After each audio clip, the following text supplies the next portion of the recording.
Hey, what's up, guys? Welcome back to Bad Days. We're going to talk about a story. It's in drama, it's in TikTok, but I kind of have like a close tie to it. So I'm going to give you guys a little bit of insight on the Supes Brad Lambert situation. So for those of you who don't know, Supes, massively successful creator on TikTok, known for his basically memey opinions, right? So he talks about things like Spider-Man No Way Home, and he's like, Spider-Man No Way Home is the greatest movie that's ever happened, and then he like yells and he screams like, let's go! Spider-Man No Way Home. Spider-Man No Way Home. Spider-Man No Way Home.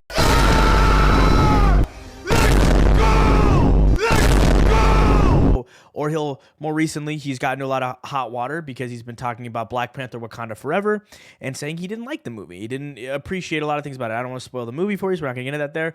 I firmly disagree on that opinion, but also everyone has a right to an opinion. That's not the reason you should hate this guy. The reason you should hate him is because he drove his former best friend / manager to almost ending his own life just because he wanted to be petty. So about 2 years ago, Brad Lambert, Hollywood manager, reaches out to little Miami content creator making a bunch of comic book content. He makes reviews and he gets very excited about stuff, right? Brad thinks the kid's going to go somewhere and he wants to help him get there. Brad got his start in LA by working with Robert Downey Jr.'s team. His best friend, his name was Jimmy Rich, and Jimmy Rich was actually Robert Downey Jr.'s personal assistant, as well as Robert's, his right-hand man. If you guys know anything about Robert Downey Jr., you probably already know who Jimmy Rich is. But Jimmy and Brad grew up together, so he brought him out to LA. He actually gave Brad a job at Robert Downey Jr.'s team for the first 7 months he was in LA. It was a temporary position meant to help lift him up and if you have a job with Robert Downey Jr., can you imagine how easy it is to job get anywhere else in Los Angeles? It's probably pretty easy. So Jimmy sets that up. Brad gets a job with RDJ, 7 months. He moves on and works at another studio. Throughout this time period, he's getting really well known in the media space. And a couple years ago, you never saw influencers at movies. Now, when you see the Multiverse of Madness premiere or Wakanda Forever, you see it's run by nothing but TikTokers. And I think Brad's got a lot to do with that. So he meets Supes. He meets Matt Ramos. They start talking, and he becomes his manager, and he helps him go from a kid living in Miami making content at a very early stage of his career to moving to Los Angeles to do the same thing, but being able to attend the greatest movie premieres and get brand deals. I cannot stress how hard it is to get brand deals. I think at this point, double Supes' following on TikTok, more followers on Instagram, way more subscribers on YouTube, like 10 times as many. I have a massive digital footprint in comparison to him, and I can barely get brand deals. A lot of it's to do with the Mickey guy above me. So if you guys, I don't know how. It's weird because I think a lot of Bad Days fans may not know that I'm also the Mickey Mouse guy. But Mickey Mouse guy pays my bills so I can do this show. But yeah, I have trouble getting brand deals. But if you have a guy like Brad Lambert in your corner, it's a lot easier to get deals. So he gets deals from Brad. He gets Brad to introduce some stuff. They go on family vacations together. Brad's family goes to Hawaii. Matt goes along with him because literally they acted like brothers. They were inseparable. When Matt moved to LA, Brad showed him other apartment complexes, but he chose to move into Brad's apartment complex because it felt safe. It felt right. Supes has a very polarizing presence on the internet. I think most people kind of hate him for his dog shit takes as well as his kind of annoying persona on the internet. He likes stuff that is kind of trash. Like he's the guy who's always like, the Tobey Maguire movies are the best Spider-Man movies of all time. And it's like, Tobey Maguire movies are good because they're nostalgic. They're not like, they shouldn't hold the test of time. They're not meant to. They're very campy and they're fun. I love the Tobey Maguire movies. They're fantastic. But to compare it to the experience of like Into the Spider-Verse or Spider-Man No Way Home is crazy. And I'm going to stop there because if you guys want any comic book content from me, absolutely Marvel and DC. The other channel I'm on with Comic Historian, that's where you'd go to get that. But that's kind of the story. That's how it starts, right? And Supes seems to be getting more and more opportunities. Brad set him up. He introduced him to a lot of great people at Disney and Marvel and DC and Warner Brothers, just everybody in the industry. Brad was able to introduce him to and got his foot in the door. So Supes gets to go to these premieres thanks to Brad and also through his own merit. The kid was working really hard, developing a presence, and companies are like, hey, it's good to promo movies. But in order to go to these premieres, you got to give companies deliverables. You got to give them, if they want a story post from you or reels or whatever it might be, you got to do it. Same thing if you get a brand deal. You got to do the deliverable even if they've already paid you for it. And Brad was kind of calling out Supes because he wasn't doing that. Also, beyond that, He was developing this very dangerous persona in private where he would text Brad really angrily when somebody else would get an opportunity that wasn't him. Brandon Davis, a well-known comic book slash pop culture reporter, he would get to run the Marvel What If press junket instead of Supes, and Supes would be like, I'm going to kill this guy. You know, Straw Hat Goofy, incredibly prominent in the space as well. Supes would say, I'm going to take him down. I'm going to take him for everything he's worth. And at first, Brad kind of thought it was, he's just, you know, really, really passionate. That's why he's talking like this. And eventually it got too extreme. So Brad decided it's time to give the kid an ego check. So he hit Supes up and he was like, hey, we need to talk. You've been going a little bit off the rails. So Supes responded by blocking this man on everything, blocking his number, literally cutting him out of his life. They live next door to each other, so Brad knocked at his door to try and talk to him, and Supes wouldn't talk to him. He cut him off on everything, and then him and another creator went through and emailed every single company that Brad had ever introduced him to and said that Brad was a dangerous, bad person who's used creators and that he was being investigated. All of that was untrue. So untrue, in fact, Brad was able to file a cease and desist on them and to get them to stop spreading that kind of slander. But the effects had already hit, right? Brad, longtime comic book fan, huge Spider-Man fan, wasn't able to go to the Spider-Man No Way Home red carpet premiere because this incident happened so close to it. Now I'll bring myself into the story. I met Brad around then, and I really wanted him to be my brand manager because I struggle with brand deals. And we got to know each other, and we realized we have a really healthy, fun dynamic. So we were ready to go above and beyond. You know, he's no longer working with Supes. He's got more time. Let's grind it out. Let me be the guy you work with. And it was great for a time, but there were rumors and there were mumblings that Supes was going to be coming out with an article. So I don't know how he got this article, but it looks like a scummy reporter by everything that I can find about him. His name's Humberto Gonzalez at The Hollywood Wrap. He put out what I equate to be an hit piece on Brad Lambert. It is titled, TikTok Stars Revolt Against Leeching Hollywood Manager. Quote, I fucked up by trusting him. Exclusive. So before this article came out, Humberto reached out to Brad to say, here's the things I'm going to be claiming about you. Do you have any comments? And Brad hits him with evidence, screenshots, texts, DMs, voice memos, all the things that he had from Supes that kind of disavows almost all the allegations really that were promoted in this piece. He also offered up character witnesses that included other people that Brad was working with as well as me. Humberto Gonzalez didn't reach out to me. Apparently, he reached out to one of the other character witnesses at 8 p.m. the night before the article was published at 6 a.m. The person didn't respond because it was a Sunday night and they weren't reached out to beforehand. And the thing reads like a botched hit piece. So everything in the article that's about Supes is basically like compliment. Supes, incredible creator. Claims Brad Lambert did this awful thing. And Supes is an incredible creator. And then when they would talk about Brad, they would say, Brad Lambert, scumbag, terrible guy, sent a flurry of screenshots to prove his innocence, even though he's a scumbag, terrible guy. And they wouldn't show anything. So terrible reporting on Humberto Gonzalez. And if you look him up on Twitter from the looks of it, a lot of people don't like him for his kind of botched journalism, hit piece style way that he runs himself in the industry. So the article comes out, right? And it's not enough that this article comes out that is a bunch of lies. Honestly, it's all a bunch of lies. It is followed up by another article where the Wrap individually reached out to every one of Brad's brands and sponsorships and sent them the article. And they all had to publicly pull support from Brad. They had to end their working relationship with him. Brad lost a lot during that time. And Supes went on with his life. He wrote a hit piece about his best friend, ruined his life. Like when I tell you ruined his life, I mean, I called Brad every day that first week after it happened because honestly, as I thought he was going to kill himself. I was worried. My friends who don't even know Brad were like, hey, have you checked on Brad yet? Because it was such a dire situation. This man spent 7 years building a career and a life for himself in the entertainment industry, which a lot of it is built on your reputation. And he has a wonderful reputation. He's a very positive guy. I mean, he's known to be, before Supes, he was the Hollywood manager from the stars. Like there was this whole thing about him. And afterwards, can't even get a job.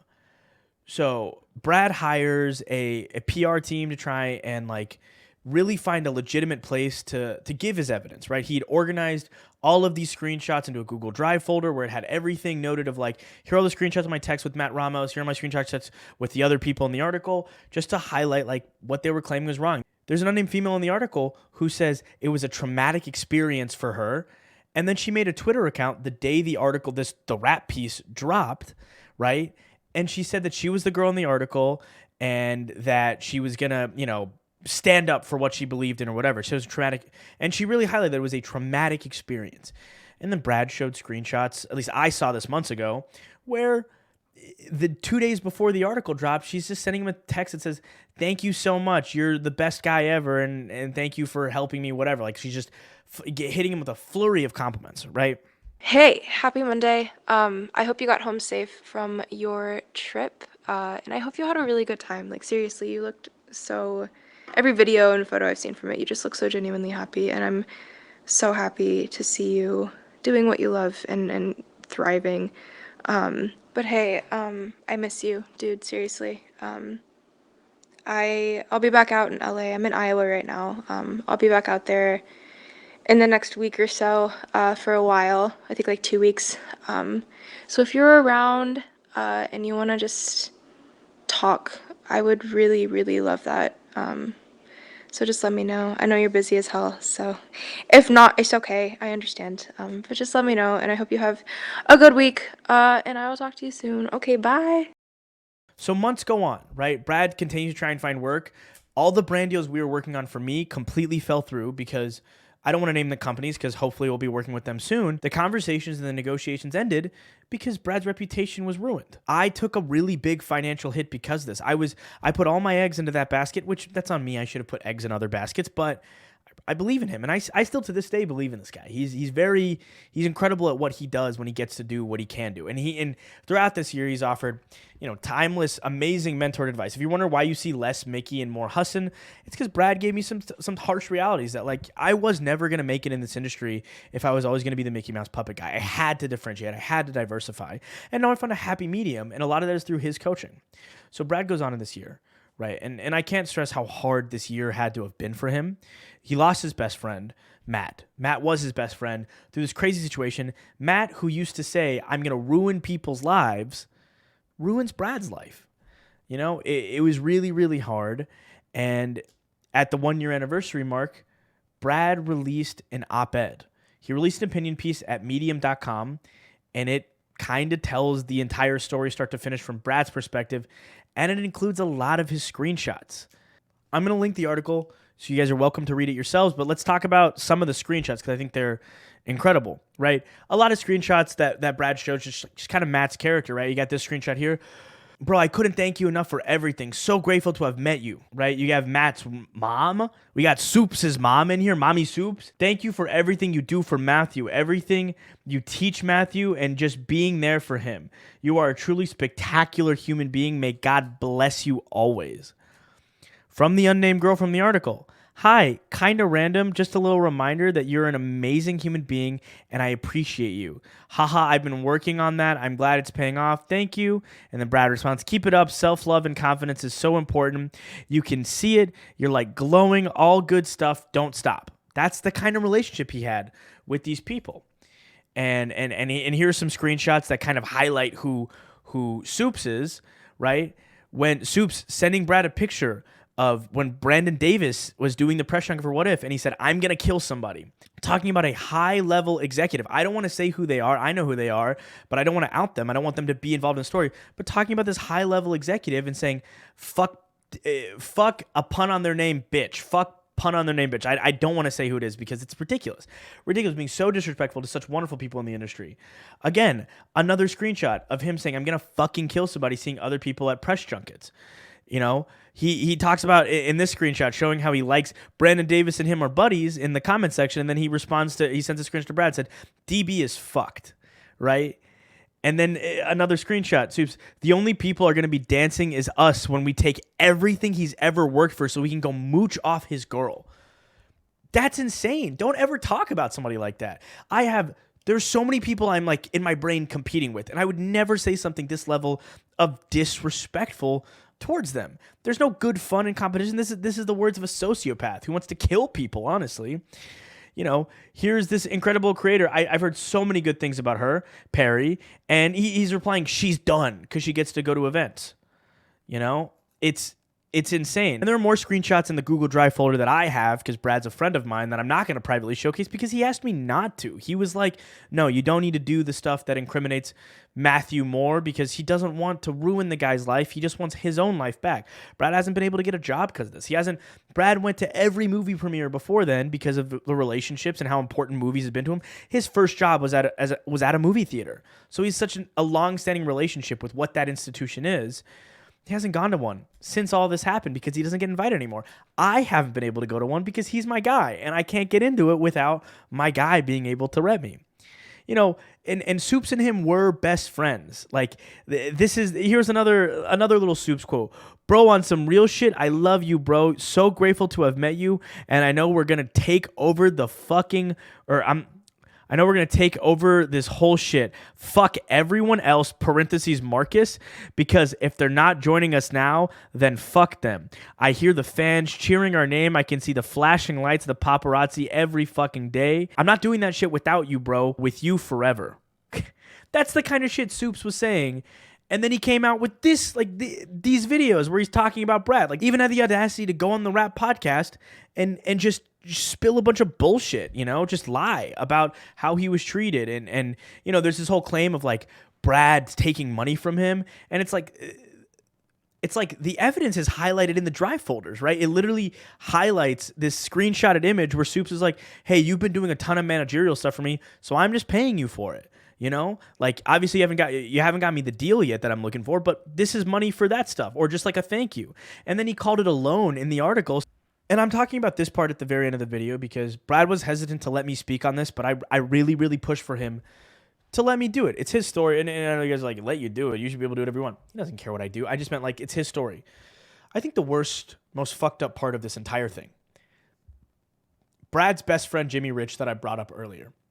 So those of you who don't know, Jimmy Rich died in a sudden car accident in August of 2021. After his death, it was shortly after Matt had moved to LA, Brad took Matt with him to Robert Downey Jr.'s office to pick up Jimmy's things so he could send it to his family, right? Brad let Matt Ramos shake the hand of Robert Downey Jr. and talk to him. Robert Downey Jr. told Supes, hey, as long as you're working for him, you're in good hands. And then Supes created this article, created this piece, and now Team Downey doesn't trust Brad. They don't know anything about Brad because Supes hit him with such a crazy amount of slander. It's heartbreaking because Jimmy brought Brad to LA. Jimmy brought Brad onto Team Downey. Jimmy set up Brad for so much success, and then Jimmy was gone. The only person that could defend Brad died in a car accident, and Supes fucking knew that. Like, Disney executives, like, they throw out the name Asad Ayaz during this thing, and he says Brad had lied about being Robert Downey Jr.'s personal manager to Asad Ayaz, who's a big marketing executive, big guy at Disney, right? So why the fuck does Asad Ayaz still follow Brad Lambert on Instagram? Why did they talk a bunch of times since then? If some guy were to lie to you about some bullshit that is that stupid, you'd kick him out of the event immediately. You wouldn't continue to be friends with him. That was just straight up slander in that piece. And Assad's not going to come out. No Disney executive is going to come out in defense of some social media story. Team Downey saw it at surface level. They didn't get to hear Brad's side of the story, so they made their assumptions. The only guy that could have fixed this was Jimmy Rich, and Jimmy wasn't there anymore. And Jimmy's legacy is Brad in a lot of ways. Obviously, legacy is a lot of what he touched and a lot of what he worked for, but he brought his friend to a place to have his friend thrive, and Matt Ramos Supes destroyed all of that for his own petulance and his own ego. I did a podcast with Brad, which you guys can watch, about 4 months ago, where we kind of cover all of this stuff minus the screenshots and whatnot, because I didn't want to discuss that then before Brad was ready to put out his side of the story. And I'm truly baffled that this is what Matt Ramos thought he should do with his career. He thought he should ruin the life of a good man and didn't give a shit who it affected.